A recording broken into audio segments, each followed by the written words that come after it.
नमस्कार प्रिय दर्शकों, हाजिर हूं मैं लेकर कार्यक्रम ज्योतिष जिज्ञासा। एक ऐसा कार्यक्रम जहां मैं आपकी जन्म कुंडली से संबंधित प्रश्नों का जवाब देता हूं, शांति करता हूं जिज्ञासाओं की जो निरंतर आपके मन में उत्पन्न हो रहे हों।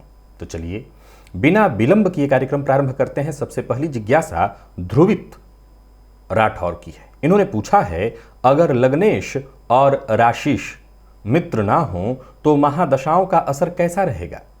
उदाहरण, मिथुन लग्न हो और धनु राशि हो तो चंद्रमा, मंगल, देवगुरु बृहस्पति की महादशा लाभदायक रहती है या फिर उनका फल मार्केश जैसा होता है?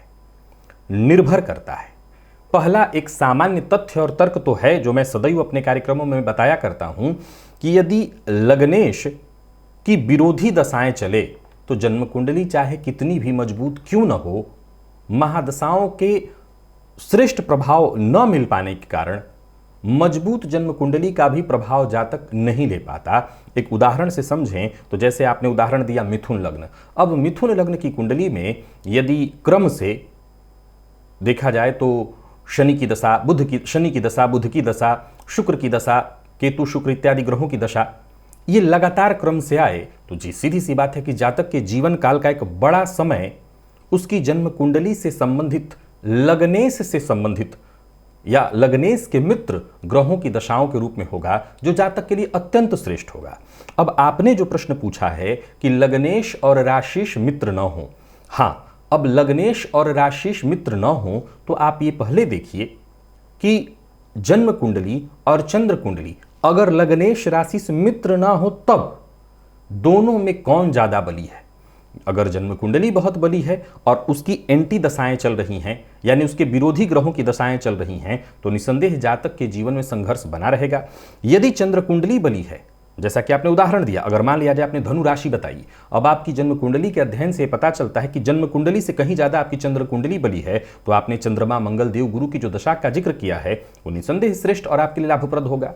ये सामान्य तर्क हो गया। अब इसके बाद लग्न चाहे कोई भी हो, यह भी देखना अत्यंत आवश्यक है कि जिस ग्रह की दशा चल रही है, पहले तो वो ग्रह किस चीज का कारक है, पहला। दूसरा, जन्म कुंडली में वो ग्रह किस भाव में बैठा है।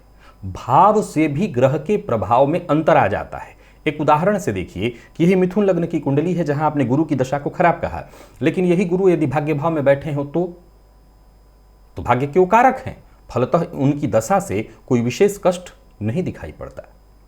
तो दशा और अंतर दशा के प्रभाव को कई एक तरीके से पहले देखना होगा। पहले जन्म कुंडली में यह देखना होगा कि हम जिस ग्रह की दशा को देख रहे हैं वो ग्रह जन्म कुंडली में किस भाव में स्थित है, पीड़ित तो नहीं है, या जिस राशि में बैठा है, जिस भाव में बैठा है, उसका भावपति, उस भाव का स्वामी कमजोर अवस्था में हो, पीड़ित अवस्था में हो, तब भी ग्रह के प्रभाव में कमी आ जाती है, वो अपना संपूर्ण प्रभाव नहीं दे पाते। तो आपने जिस तरह का प्रश्न पूछा है इसमें दोनों ही परिस्थितियों को देखना होगा कि जन्म कुंडली और चंद्र कुंडली, क्योंकि आपने अलग अलग बताई है, मिथुन लग्न बताया और धनु राशि, तो इसमें दोनों में देखना होगा कि किस ग्रह से संबंधित दशाएं और दोनों में से कौन सी कुंडली ज्यादा बली हो रही है।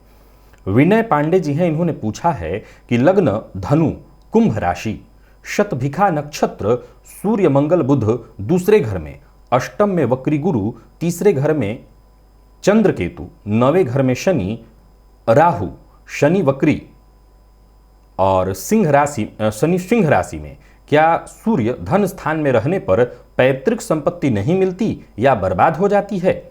धनु लग्न और कुंभ राशि, आपका कहना है कि शतभिखा नक्षत्र में सूर्य मंगल बुध दूसरे घर में बैठे हैं। अब सीधी सी बात है कि आपने जो शनिदेव की चर्चा की है, यहां अगर विचार किया जाए तो शनि राहु, आपने कहा कि 9वें घर में शनि राहु बैठे हैं और वक्री शनि सिंह राशि में, क्या सूर्य धन स्थान में रहने पर पैतृक संपत्ति नहीं मिलती है? देखिए, सूर्य यदि द्वितीय भाव में हो तो द्वितीय भाव में होने से पैतृक संपत्ति 100% प्राप्त होती है। इसमें कहीं कोई दो मत नहीं है। लेकिन आपके केस में अगर देखा जाए तो आपने सूर्य के साथ मंगल को भी दर्शाया है, तो मंगल 12वें का स्वामी होकर के द्वितीय भाव में जाकर के बैठे हैं। फलतः ऐसी अवस्था में पैतृक संपत्ति के लिए लड़ना पड़ेगा, संभव है कोर्ट तक जाना पड़े, क्योंकि कोर्ट भाव का मालिक 12वें भाव का मालिक जाकर के द्वितीय धन भाव में बैठा है। तो पैतृक संपत्ति मिलने में कोई यहां दिक्कत नहीं आएगी, बस यही है कि उसको लेना पड़ेगा, लड़ना पड़ेगा, और मिलती है तो बर्बाद हो जाती है। हाँ, ये संभव है। हालांकि आपने ये नहीं बताया कि सूर्य के अंश, सूर्य की स्थिति कैसी है। निसंदेह वो राहु के नक्षत्र में बैठे हैं, लेकिन सूर्य कैसी स्थिति में है, सूर्य के पास बल कितना है। अब जन्म कुंडली में सूर्य की स्थिति को देखना होगा। और साथ ही साथ अगर देखें तो शनिदेव, जिसे कि आपने बताया है कि 9वें घर में बैठे हुए हैं, तो शनिदेव जो 9वें भाव में बैठे हैं, तो तय है कि द्वितीय पति यदि 9 में हो तो पैतृक संपत्ति मिलती ही मिलती है। परंतु शनि पर पापग्रह की दृष्टि या द्वितीय भाव पर पापग्रह की दृष्टि होने से ही पैतृक संपत्ति का नाश होता है, अन्यथा ऐसे नहीं कह सकते कि पैतृक संपत्ति का नाश होगा। गुरनूर संधु जी ने पूछा है कि तुला लग्न, तीसरे में राहु, चौथे में शनि वक्री, 8वें में सूर्य चंद्र बुध, 9वें में केतु, 10वें में मंगल, गुरु और शुक्र, सूर्य षडबल में सबसे बली है, मेरा कोई काम वक्त पर नहीं होता। तुला लग्न, तीसरे में राहु और चौथे में शनि। आपने जो चौथे में शनिदेव का जिक्र किया है, ये शनिदेव निसंदेह आपकी कुंडली में बलवान अवस्था में है। आपने ऊपर से उनको वक्री भी बताया है, ये बहुत बली है। तो सीधी सी बात है कि शनिदेव के बहुत बली होने के चलते इनका पूरा प्रभाव आपको मिल रहा है। अब शनिदेव जन्म कुंडली में जब भी बहुत बली हो जाते हैं, तो अभी कुछ दिन पूर्व ही मैंने राशिफल में बताया था कि जन्म कुंडली में शनि बली हो तो ये वैराग्य है, उदासीनता है। जन्म कुंडली में सूर्य बली होगा तो सृजनता जन्म लेगी, जातक सृजन करने वाला बनेगा। चंद्रमा बली होंगे तो जातक पालन करता बनेगा। शनि बली होंगे तो जातक उदासीन हो जाएगा। तो वो कई बार ऐसी परिस्थितियां उत्पन्न हो, कोई ऐसे उदासीन क्यों होगा, तो कई बार ऐसी परिस्थिति उत्पन्न होती है जिसके चलते उदासीन होता है, और केंद्रगत शनि कोई काम वक्त पर होने ही नहीं देते हैं। अंकुश शर्मा जी हैं, इन्होंने पूछा है कि राहु प्लस शुक्र नौमांश में चारित्रिक पतन को दर्शाता है, परंतु अगर इस पर पंचम मेष में स्थित गुरु प्लस सूर्य की दृष्टि हो तो क्या यही ऐसे राहु प्लस शुक्र की युति के प्रभाव से रक्षा दे रहा होगा? देखिए, हमेशा यह ध्यान रखिए कि राहु और शुक्र की युति को पूर्णतः चारित्रिक पतनता से नहीं जोड़ा जा सकता। पुरुष की कुंडली में राहु प्लस शुक्र की युति को वीर्य के खराब होने को भी ये प्रदर्शित करता है, परंतु राहु और शुक्र की युति के चलते संभव है कि जातक कई बार, अब जैसे ये शुक्र राहु की युति है, इस पर पापग्रह की दृष्टि पड़ जाए तो सूर्य कौन है, मान सम्मान है, और शुक्र के साथ होने के कारण तो जातक के गलत चारित्रिक कर्मों के कारण समाज में उसकी मान सम्मान की हानि होने वाली है। ये इस बात को भी प्रदर्शित करता है। हर जगह हम केवल चारित्रिक पतन नहीं कर सकते। मैं ये भी नहीं कह रहा कि चारित्रिक पतन नहीं कर सकते, चारित्रिक पतन भी संभव है। पापग्रह है तो चारित्रिक पतन भी संभव है। अब कई बार लग्न के प्रभाव से भी जातक के व्यक्तित्व पर उसका असर पड़ता है।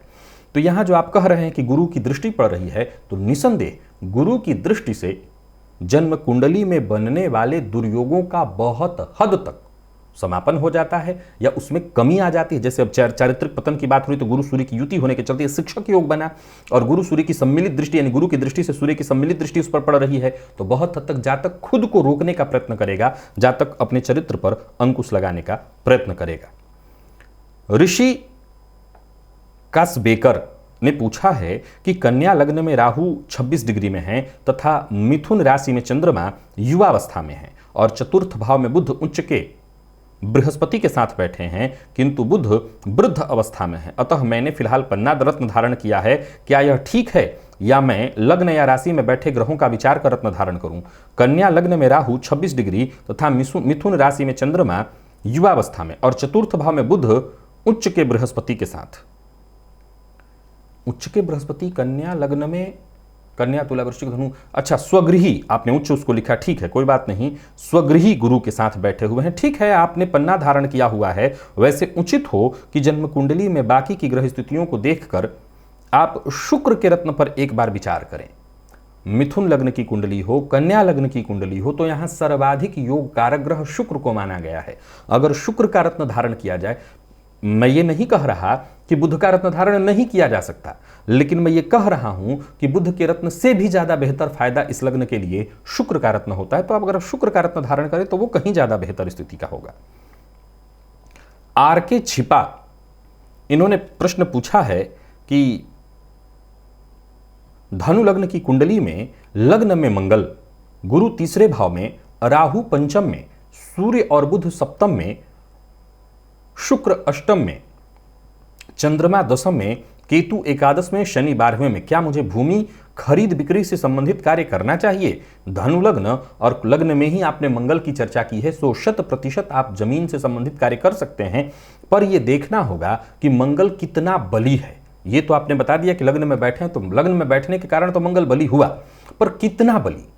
अब कितना बली इसको जन्म कुंडली से ही देख करके पता लगाया जा सकता है। तो अगर आपका मंगल बलवान है तो आप 100% लग्न में जो बैठा है 100% आप जमीन से संबंधित कार्य कर सकते हैं। जसबीर भाटिया जी हैं, इन्होंने पूछा है कि वर्तमान केतु की महादशा है, कर्ज में फंसा हूं, 2024 से शुक्र की महादशा शुरू होगी, तब क्या इस कर्ज से मुक्ति मिलेगी? वृषभ लग्न, कुंभ राशि, शुक्र 0 डिग्री के साथ वृश्चिक राशि में सप्तम में है, लग्न भी 4 डिग्री का है। अच्छी बात यह है कि लग्नेश लग्न को देख रहे हैं। आपने जैसा कि बताया कि वर्तमान में आपको केतु की दशा चल रही है, आप कर्ज में फंसे हैं और 2024 से शुक्र की महादशा शुरू होगी और आप वृषभ लग्न के हैं, तो लग्नेश सप्तम में बैठकर लग्न को देख रहे हैं, वही षष्ठेश भी बनते हैं। अब सवाल उठता है कि वही षष्ठेश बनकर के सप्तम में बैठकर के लग्न को देख रहे हैं, कालपुरुष की कुंडली के हिसाब से देखें तो सप्तम भाव में तुला राशि बनती है, फलतः यहां शुक्र अच्छा ही प्रभाव दे रहे हैं। अब शुक्र के पास जो आपने बताया कि डिग्री बेहद कमजोर है, तो शुक्र को बलवान करिए। शुक्र के अंश में बल लाने के लिए आपको मैंने बताया था कि शुक्र कमजोर है तो थोड़ा हीरक भस्म का सेवन आपके द्वारा कराया जाना चाहिए, श्वेत वस्त्र धारण करना, परफ्यूम इत्यादि लगाना, साफ सुथरा सदैव रहना। अपने शुक्र को ठीक करिए, अपनी दिनचर्या, खान पान। याद रखिए कि शुक्र का ठीक होना इस बात पर भी निर्भर करता है कि आपका रहन सहन कैसा है, आप अपने शारीरिक सौष्ठव पर कितना ध्यान देते हैं, शरीर पर आप कितना ध्यान देते हैं, इससे भी आपके शुक्र को बल मिलता है। तो अगर आपके शुक्र को बली किया जाए तो निसंदेह शुक्र को बल जाएगा, और शुक्र को बल जाएगा तो शुक्र षष्ठेश होकर के सप्तम में बैठ करके लग्न को देख रहे हैं, आने वाले शुक्र की दशा में निसंदेह आपके लिए अच्छा होगा, और संभव है कि ऋण इत्यादि से, ऋण का क्या मतलब, परेशानी, उससे आपको मुक्ति मिल जाएगी। अगला जो प्रश्न है ये आनंद मिश्रा जी का है। इन्होंने पूछा है कि तुला लग्न में शनि और मंगल 10 अंश के साथ बैठे हैं और लग्नेश 5वें भाव में 0 डिग्री पर सूर्य के साथ बैठे हैं, क्या मैं हीरा पहन सकता हूं?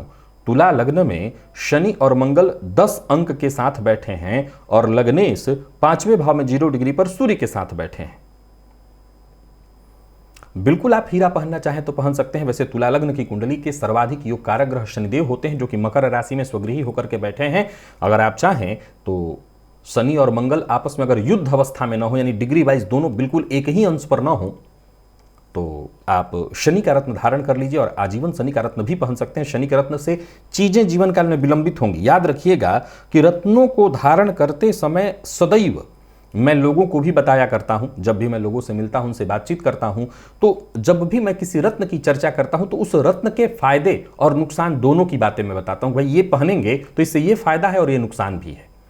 अब मान लिया जाए, मैं हमेशा इसका एक तर्क दिया करता हूं कि कैंसर का रोगी है और उसको जब उसकी दवा कराई जाती है, उसको जब कीमो चढ़ाया जाता है, तो संभव है कि उस कीमो के प्रभाव से उसके बाल झड़ जाएं, उसके भौहें झड़ जाएं, लेकिन चूंकि जीवन रक्षा से ज्यादा ये चीजें नहीं हैं, जीवन रक्षा ज्यादा मायने रखती है, बाल झड़ना उतना बड़ा विषय नहीं है, फलतः उसको कीमो चढ़ाया जाता है ताकि उसके जीवन की रक्षा हो जाए।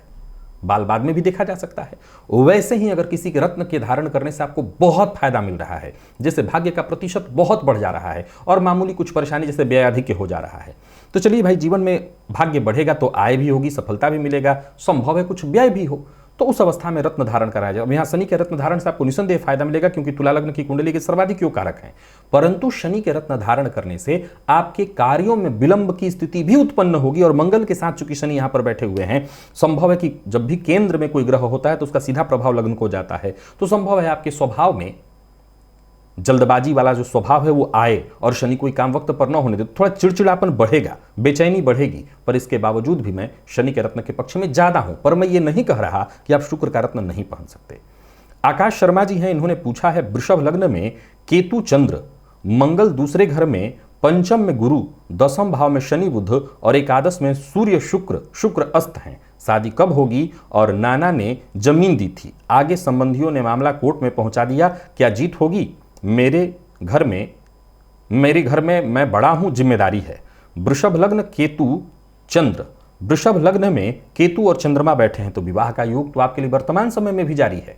अब तो निर्भर करता है कि कैसे प्रयत्न किया जाए, लेकिन गोचर कुंडली के हिसाब से देखा जाए तो आपकी वृषभ राशि है, वृषभ लग्न और वृषभ राशि है तो विवाह का योग तो चल ही रहा है। आगे आपने बताया कि मंगल दूसरे घर में बैठे हुए हैं और पंचम में गुरु, दसम भाव में शनि बुध और एकादश में सूर्य शुक्र अस्त हैं।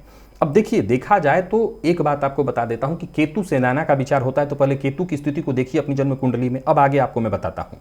जन्म कुंडली का चौथा भाव आपकी मां का है और मां के पिता की चर्चा चल रही है। अब देखा जाए तो जन्म पिता का विचार नवम और दसम दोनों भावों से होता है, तो आपका जो लग्न है वही आपके नाना के लिए विचारणीय और 12वां भाव भी नाना के लिए विचारणीय, क्योंकि माता के पिता की चर्चा चली तो 12वां भाव। अब उस भाव के स्वामी यानी कि मेष राशि बनी, वहां पर वृषभ लग्न की कुंडली है तो मेष राशि बनी, उसके स्वामी जाकर के बैठे हैं द्वितीय भाव में। तो ये सीधा सीधा बता रहा है कि केतु की स्थिति को देखिए, संभव है आपको लड़ना पड़ेगा, परेशानी तो थोड़ी होगी, लेकिन अगर आप लड़ते हैं तो ये बहुत हद तक संभव है, क्योंकि देखा जाए तो आपने बताया है कि गुरु दसम भाव में बैठे हैं और शनि और बुध एकादश में बैठे हैं, तो आपकी चीजें वैसे भी थोड़ी विलंब से होती होंगी।